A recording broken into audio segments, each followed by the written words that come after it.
مسجد بودن بسازند بنائیں، عمارت کھڑی کریں اس نیت کے ساتھ، قصد قربت بھی ہونا چاہیے اس میں۔ دو کہتے ہیں کہ جیسا کہ پہلا بھی بیان کر چکے ہیں، عنوان مسجد تحقق پیدا می کند ولی مشہور بین فقہاء اس کے باعث صیغہ وقف خواندہ شود۔ جو چیز ہم اوپر بیان کر چکے ہیں اس نیت کے ساتھ، اگر ایک مسجد ایک زمین کو وقف کرتا ہے اور وہاں ایک عمارت بناتا ہے اور ایک نمازی نماز پڑھتا ہے وہاں، تو اس کے ساتھ بھی اگرچہ عنوان مسجد اس پر صدق کرتا ہے، لیکن فقہاء کے درمیان میں مشہور یہ ہے کہ صیغہ وقف بھی پڑھا جانا چاہیے، یعنی یہ کہنا چاہیے کہ اسے کہ وقفت مسجدا قربتا الی اللہ، الا اللہ نہ کہنے، ٹھیک ہے، الی اللہ، اللہ کہتے ہیں وقفتھا، میں نے اس زمین کو وقف کیا مسجد کے طور پر اللہ کی قربت حاصل کرنے کے لیے، یعنی ان زمین یا ساختمان را برائے رضای خدا وقف کردہ برای کہ مسجد باشد۔ نمبر 3 کہتے ہیں مسجد کے احکام میں خود مساجد مختلف مسلمانوں میں کوئی فرق نہیں ہے، مثلا مسجد ہے، چاہے وہ شیعہ بنائے تو بھی مسجد ہے، چاہے غیر شیعہ بنائے تو بھی مسجد ہے، کوئی فرق، بس احکام مسجد میں مختلف گروہ مسلمانوں کے مختلف گروہوں کی مساجد کے درمیان کوئی فرق نہیں ہے۔ نمبر 4 زمین بغیر دیوار کے و ساختمان را نیز می تمام مسجد قرار داد۔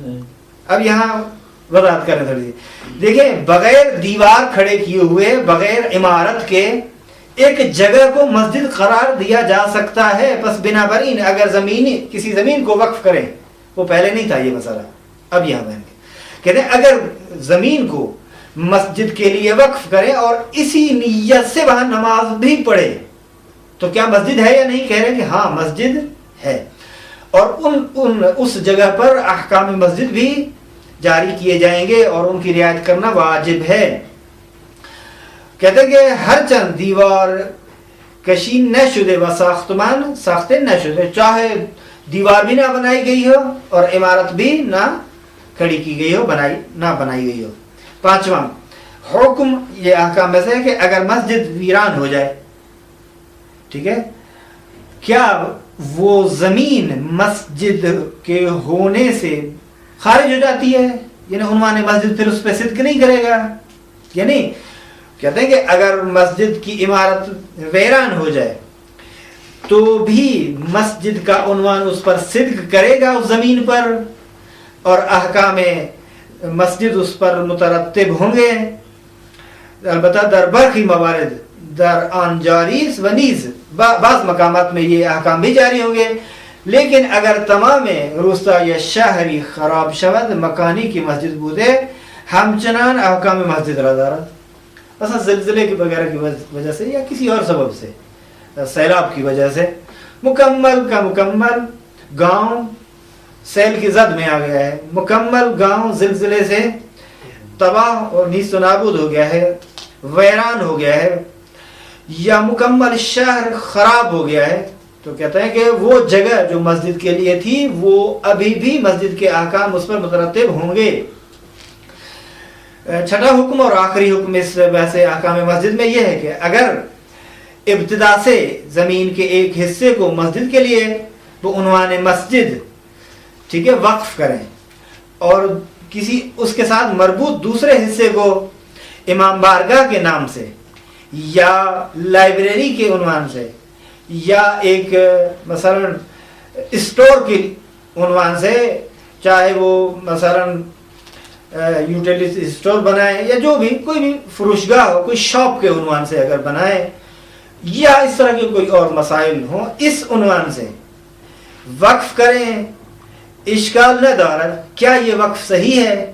مثلا مجموعاً یہ 10 کانال 15 کانال 20 کانال جو ہے یہ زمین ہے، اس میں 10 کانال کو اگر 15 کانال ہے 10 کانال کو وقف کرتا ہے ابتدا میں مسجد کے عنوان سے، اس کے ساتھ ساتھ جو 5 کانال ہیں دوسرے کینال جسے ہم 5 کینال جو ہیں اس کو امام بارگاہ کے نام سے وقف کر رہا ہے، یا کتاب خانہ لائبریری کے عنوان سے، یا فروشگاہ کے عنوان سے وقف کرتا ہے تو یہ وقف ٹھیک ہے، کوئی مشکل اس وقف میں نہیں ہے.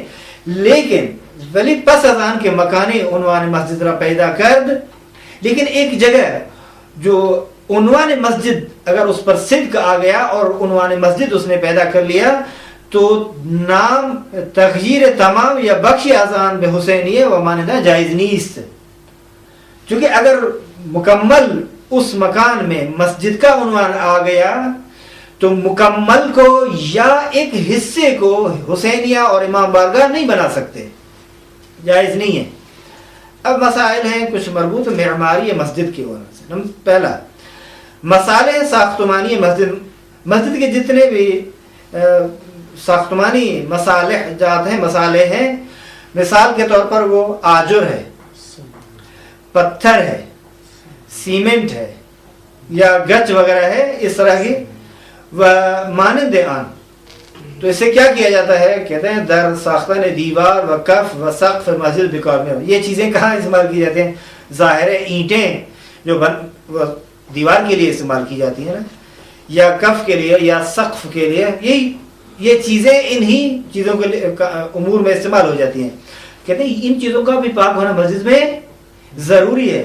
جو اینٹیں استعمال کر رہے ہیں وہ نجس نہ ہوں، جو پتھر استعمال کر رہا ہے وہ نجس نہ ہو، جو سیمنٹ وغیرہ استعمال کر رہا ہے وہ نجس نہیں. بنابراین احتیاط واجب ہے.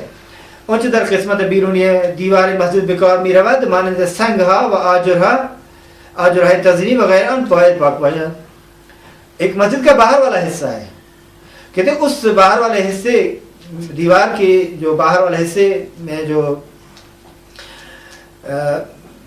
دیوار کا جو باہر والا حصہ ہے مسجد کا، مثال کے طور پر اس میں سنگ پتھر لگائے جاتے ہیں یا ایک زینت کے لیے کچھ اینٹیں لگائی جاتی ہیں، یا مثلا ہر وہ چیز جو مسجد کو بنانے اور مسجد کی تزئین اور زینت کے لیے جو چیز بھی مسجد کے دیوار کے باہر والے حصے میں جو چیز بھی استعمال کی جاتی ہے، وہ کہہ رہے ہیں کہ بنابر احتیاط واجب اس کا بھی پاک ہونا ضروری ہے. نمبر 2 کہتے ہیں کہ مسجد کے نام پر جو مسالہ جات لیے گئے ہیں کیا وہ اپنے گھر میں یا دوسری جگہ استعمال کر سکتا ہے یا نہیں؟ کہتے ہیں کہ نہیں. بردن مسالے ساختوں میں حتی خاک، وہ مٹی وہ ریت بھی مسجد سے باہر نہیں لے جا سکتے مگر خاکہ اضافی، مطلب وہ ہے جو اصلاً کسی کام کی نہیں ہے مٹی، اس کو آپ باہر لے جا سکتے ہیں. نمبر 3 کہتے ہیں کہ مسجد کے در و دیوار کو اور دوسری چیزوں کو بیچنا حرام ہے. اگر مسجد خراب ہو جائے تو کیا وظیفہ ہے، کیا ذمہ داری ہے؟ البتہ مثلا بعض لوگ جو ہے وہ مسجد کے نام پر چندہ لیتے رہتے ہیں، ٹھیک ہے، وہ اصلاً جب سے یہ چندہ شروع کیا ہے وہ مر جاتا ہے لیکن اس کے باوجود مسجد بنتی نہیں، چونکہ مسجد ہوتی نہیں ہے کوئی. اس پیسے کا لینا اس نام پر کیسا ہے آپ کی نظر میں؟ ظاہراً یہ حرام ہے. اچھا، مسجد خراب ہو جائے تو یہ سب سے پہلے انہوں نے بیان کیا کہ مسجد کا دروازہ، کھڑکیاں اور دوسری لوازمات جو مسجد ہیں وہ تعمیر اور بازسازی ہے اسی مسجد کے لیے اس کو استعمال کرنا چاہیے. ٹھیک ہے، اگر اس کو تعمیر کروانا چاہ رہا ہے دروازے کو یا مثلا کھڑکیوں کو یا دوسری جو بھی ضروری چیزیں ہیں مسجد کی لوازمات جو ہیں وہ اسی مسجد کی تعمیر میں اور اسی کی بازسازی میں استعمال کیے جائیں. دوسرا نمبر کہتے ہیں اگر اس مسجد میں یہ چیزیں قابل استفادہ نہیں ہیں تو دوسری مسجد میں لے جایا جائے. مثلا یہ دروازہ چونکہ پہلے جو مسجد تھی وہ چھوٹی سی تھی، اب مسجد کو وسیع بنا دیا گیا، اب یہ دروازہ بھی چونکہ چینج ہونا ہے، اب دروازہ وسیع اور دوسرا بڑا دروازہ لیا گیا مسجد کے لیے. اب یہ دروازہ جو نکلا ہے اس مسجد سے اس کا حکم کیا ہے؟ کہتے ہیں کہ اس دروازے کو اگر اس مسجد میں قابل استعمال نہیں ہے تو دوسری مسجد جو اس مقدار تک کی ہو وہاں استعمال کیا جانا چاہیے. کہتے ہیں کہ اگر در سائر مساجد نیز وہ انہوں نے فرض کرتے ہیں. یہ جو چیزیں اس مسجد سے نکلی ہیں مسجد کی تعمیر کے بعد، خوب یہ اس مسجد میں نہیں ہے، کسی اور مسجد میں بھی قابل استفادہ نہیں ہے، تو کیا کرنا چاہیے؟ تو کہتے ہیں کہ اسے بیچا جا سکتا ہے اور اس سے جو درآمد ہو، جو پیسے نکلیں، اگر ممکن ہے تو اسی مسجد کی تعمیر میں صرف کیے جائیں، اگر ممکن نہ ہو تو دوسری مسجد کی تعمیر میں ان پیسوں کو، چونکہ فرض یہ ہے کہ کسی بھی مسجد میں یہ سامان قابل استفادہ نہیں ہے. چوتھے نمبر پر اب چونکہ معماری کے حوالے سے بیان ہو رہا ہے کہ 1 2 3 مسئلے بیان کیے. چوتھا مسئلہ یہ ہے کہ مستحب ہے طہارت خانے مسجد را بیرون مسجد کنار در آن باشد. ٹھیک ہے، اندر نہ بنائے، باہر والی سائڈ پر.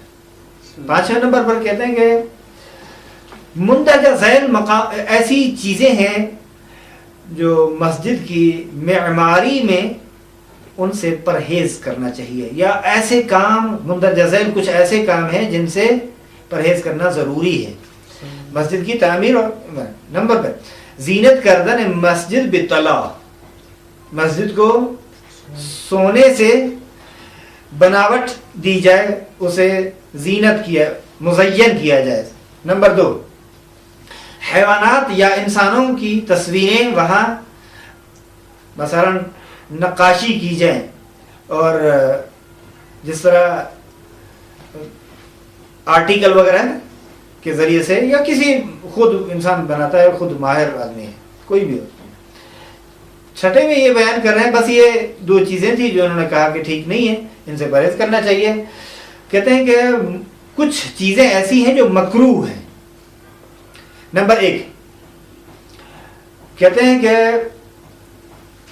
مسجد کی جو پشت بام ہے اس سے گلدستوں کو اوپر بنانا. گلدستے سے مراد یہ وہی مینار ہیں جو بہت اونچے اونچے مینار بناتے ہیں نا مساجد کے. کہتے ہیں کہ مسجد کا اس پشت بام سے بہت اونچا ہونا مکروہ ہے. نمبر 2 کہتے ہیں کہ ساختن کنگرے و بالکن برائے دیوار مسجد، یہ بھی مکروہ ہے. یعنی کنگرے بناتے ہیں. دیکھ آپ یہ چیزیں پاکستان میں بہت زیادہ آپ کو مساجد میں دیکھیں، اس طرح کی چیزیں یہاں آپ کو دکھائی نہیں دیں گی سوائے وہ اہل سنت کی مساجد کے. اور مثلا دیوار مسجد کے دیوار میں سیڑھی وغیرہ بنا کر اور اس طرح کی چیزیں، کہتے ہیں کہ یہ بھی صحیح نہیں ہے، مکروہ ہے. کہتے ہیں کہ ساختن محراب داخلی برائے مسجد، اس کو کہتے ہیں مقصورہ، کہتے ہیں داخلی محراب بھی مکروہ ہے. آخری مورد یہ کہتے ہیں کہ ایسی چیزوں کی نقاشی اور تصویر کشی کرنا جو روح نہ رکھتے، مثلا پھولوں کی یا کچھ جڑی بوٹیوں کی یا ایسی طرح پودوں کی، یہ نقاشی کرنا، یہ ان کی تصویر بنانا صحیح نہیں ہے، مکروہ ہے. اب عنوان بحث ہے مخارج مسجد. کہتے ہیں اگر کسی شے کو مسجد کے لیے وقف کیا ہے، چنانچہ مصرفی برائے آن مشخص شدے باید منافع را به همون مصرف برساند.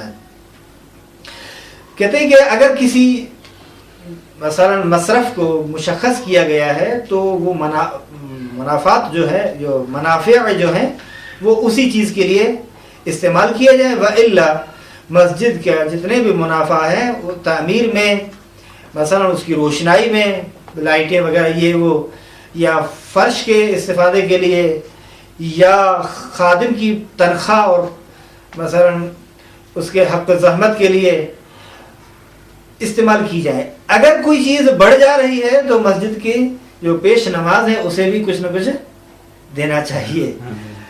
2 یہ کہ از مصارف زکوٰۃ سبیل اللہ، کہتے ہیں زکوٰۃ کی وہ مقامات جہاں زکوٰۃ کو مصرف کرنا چاہیے، جہاں زکوٰۃ استعمال کی جائے